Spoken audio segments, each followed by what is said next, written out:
Hello बच्चों, good morning. आज हम द्वितीय पाठ स्वर्ण काकः पढ़ने वाले हैं। पिछली कक्षा में हमने पहला पाठ भारतीय वसंत गीति के प्रश्न उत्तर करवाए थे।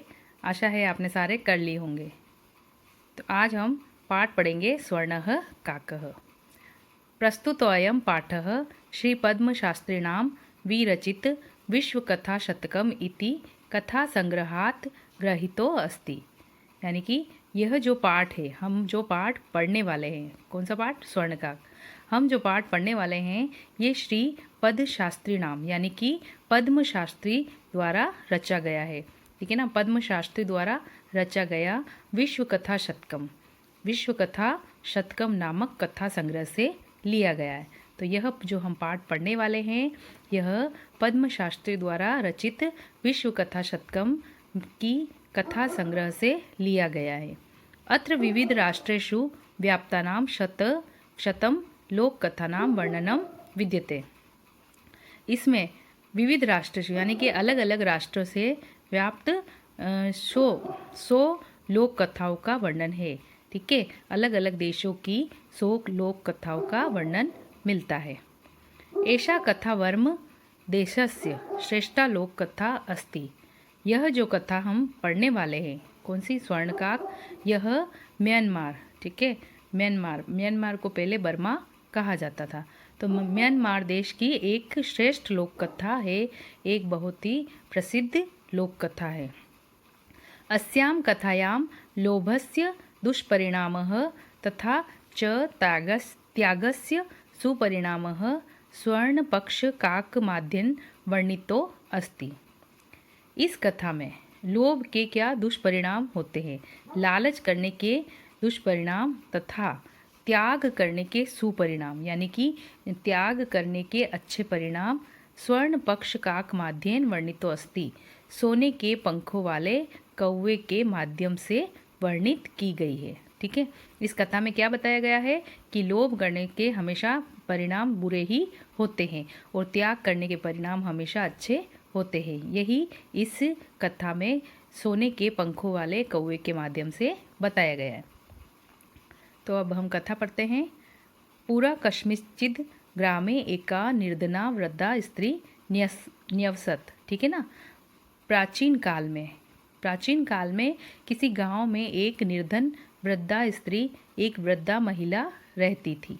प्राचीन काल में किसी गांव में एक निर्धन यानी गरीब वृद्ध स्त्री रहती थी। तस्या च एका दुहिता विनम्रा मनोहरा। तस्या यानी उसकी एक दुहिता यानी पुत्री, उसकी एक पुत्री विनम्र व मनोहर यानी कि सुंदर, उसकी एक विनम्र व सुंदर पुत्री थी। ठीक है ना, उसकी एक विनम्र व मनोहर पुत्री थी। चासित क्या मतलब? च प्लस आसित। एकदा माता स्थाल्या तंडुलान निक्षिप्य पुत्रीम आदिशत। एक बार माता ने क्या किया? उस निर्धन वृद्धा ने क्या किया? एक थाली में, स्थलाम यानी थाली में चावलों के दानों को, तंडुलान यानी चावलों के दाने को डालकर पुत्री को आदेश दिया। ठीक है ना, माता ने क्या किया? एक थाली में चावल के दानों को डाला और पुत्री को आदेश दिया। क्या आदेश दिया? सूर्या तपे तंडुलान खगेभ्यो रक्ष। यानी कि सूर्या तपे, सूर्य की धूप में, ठीक है, दिन में जब सूर्य की धूप होती है तब इन चावलों को धूप में रखना है और इनकी रक्षा करनी है। किससे करनी है? खगेभ्यो यानी पक्षियों से। ठीक है ना, तो माता ने क्या आदेश दिया कि दिन में, दोपहर में जब धूप होती है तो इन चावलों को धूप में रखना है और इनकी पक्षियों से रक्षा करनी है।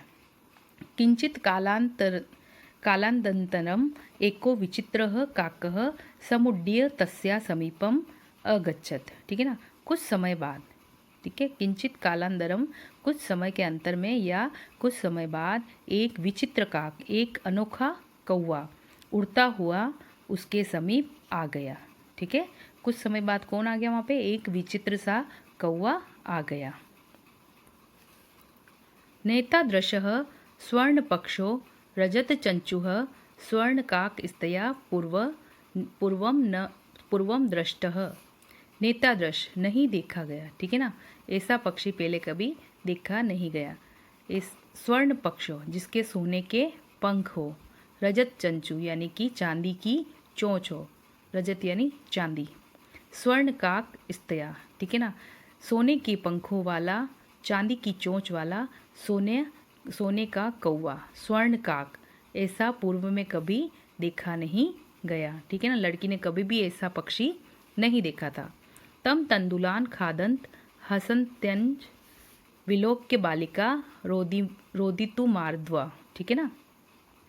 तम तंदुलान खानन यानी कि वह तंदुल खाने लगा, वह चावल के कणों को खाने लगा और हंसने लगा। तो उसको चावल खाते देख और हंसते देख, विलोक्य यानी देख, बालिका रोने लगी, उसने रोना शुरू कर दिया, ठीक है। रोना क्यों शुरू कर दिया?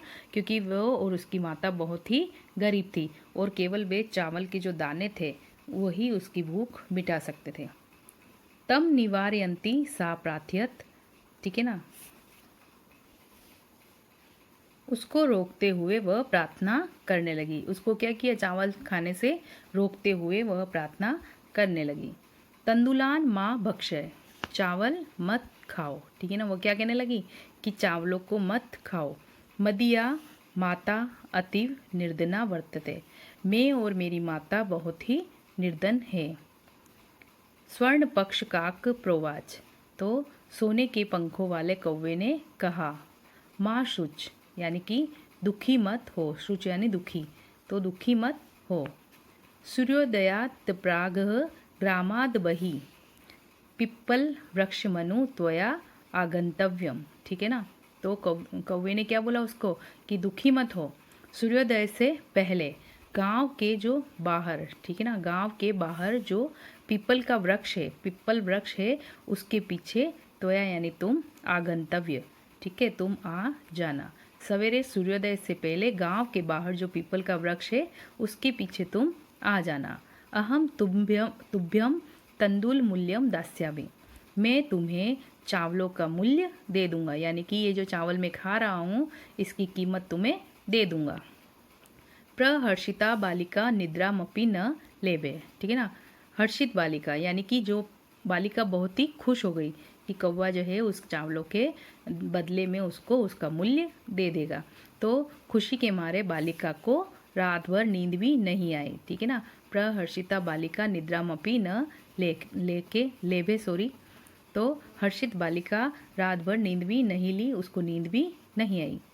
सूर्योदयात पूर्वमेव, सूर्योदय से पहले ही, वह लड़की को रात भर नींद नहीं आई तो सुबह सुबह सूर्योदय होने से पहले ही सा तत्रोप स्थिता, ठीक है ना, तो सूर्योदय से पहले ही वह लड़की जो है वहाँ पर उपस्थित हो गई, वहाँ पर पहुँच गई। वृक्षस्योपरि विलोक्य सा च आश्चर्यचकिता संजाता, ठीक है ना, वृक्ष के ऊपर देखकर वह एकदम आश्चर्यचकित हो गई।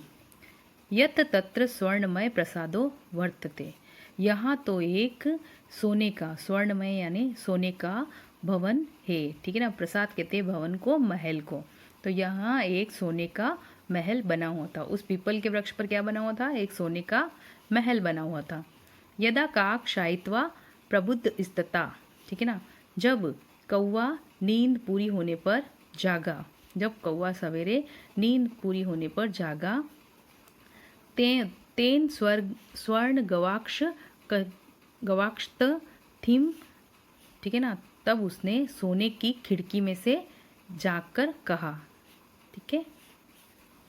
ठीक है, जब कौवा जो है अपनी नींद पूरी करके जागा तब वह स्वर्ण गवाक्ष कथितम यानी कि सोने की खिड़की में से उसने पुकारा, उसने कहा, हाँ हो बाले, अरे बालिका, त्वम आगता यानी कि तुम आ गई। उसने क्या कहा? हे लड़की, हे बालिका, त्वम आगता यानी तुम आ गई, तिष्ठ यानी ठहरो, अहम त्वकते सोपान मव तारयामी, मैं तुम्हारे लिए यहाँ पर जो सीढ़ी होती है वह उतारता हूँ। तत्कथय स्वर्णमय रजतमय ताम्रमय वा, ठीक है ना, तो तुम यहाँ रुको और मुझे बताओ कि मैं तुम्हारे लिए कौन सी सीढ़ी उतारूं, ठीक है, तुम्हारे लिए कौन सी सीढ़ी उतारूं, स्वर्णमय यानी सोने की, रजतमय यानी चांदी की, या ताम्रवय यानी तांबे की सीढ़ी उतारूं। कन्या अवदत, लड़की बोली, अहम निर्धन मातु दुहिता अस्मि।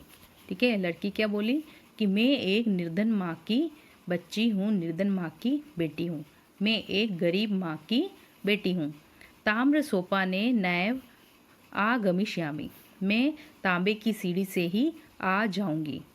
परम स्वर्ण सोपानेन सा स्वर्ण भवनम आहरत, लेकिन कौवे ने उसके लिए सोने की सीढ़ी उतारी और वह सोने के भवन में आ गई, पहुंच गई। चीर कालम भवने चित्र विचित्र वस्तुनि सज्जितानि दृष्ट्वा चा सा विस्मय गाता। ठीक है ना, लंबे समय तक वह भवन में घूम घूम कर, उस सोने के भवन में लंबे समय तक वह घूम घूम कर वहाँ पर सुंदर सुंदर जो चित्र और अलग अलग जो वस्तुएं थी, सजी हुई जो अलग अलग वस्तुएं थी, उनको देखकर वह बहुत ही आश्चर्यचकित हो गई। शांतामता, और फिर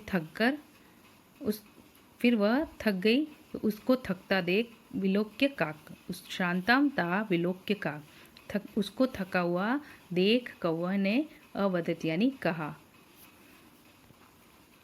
शांतामता विलोक्य काक अवदत, उसको थका हुआ देख कौवे ने कहा, पूर्व लघु प्रातराशः क्रियताम, पहले तुम थोड़ा नाश्ता कर लो।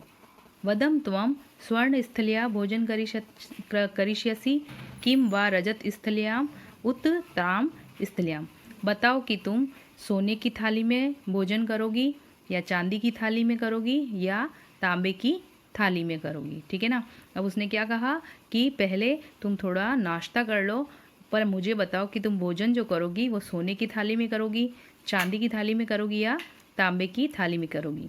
बालिका अवदत, ताम्र स्थल्याम एव अहम निर्धना भोजन करिष्यामि। ठीक है ना, लड़की ने क्या कहा, बालिका ने कहा कि मैं निर्धन हूँ और निर्धन जो है वो मैं निर्धन तांबे की थाली में ही भोजन कर लूँगी, मैं गरीब लड़की तांबे की थाली में ही खा लूँगी। ठीक है ना, उसने लालच नहीं किया कि मेरे पास सोने और चांदी की थाली पड़ी तो मैं उसमें खा लूँ, उसने कहा मैं तांबे की थाली में ही खा लूँगी। तदा सा आश्चर्यचकिता संजाता यदा स्वर्ण काकेन स्वर्ण स्थलयाम भोजनम परिवेशितम। ठीक है ना, उसको आश्चर्यचकित देख काक जो है बड़ा ही आश्चर्यचकित हुआ और उसने सोने की थाली में भोजन परोस दिया। न एतादृशम स्वादु भोजन मध्यावधि बालिका खादितवती। ठीक है ना, ऐसा स्वादिष्ट भोजन आज तक बालिका ने कभी नहीं खाया। ठीक है ना, आज दिन तक कभी भी बालिका ने ऐसा स्वादिष्ट भोजन नहीं खाया।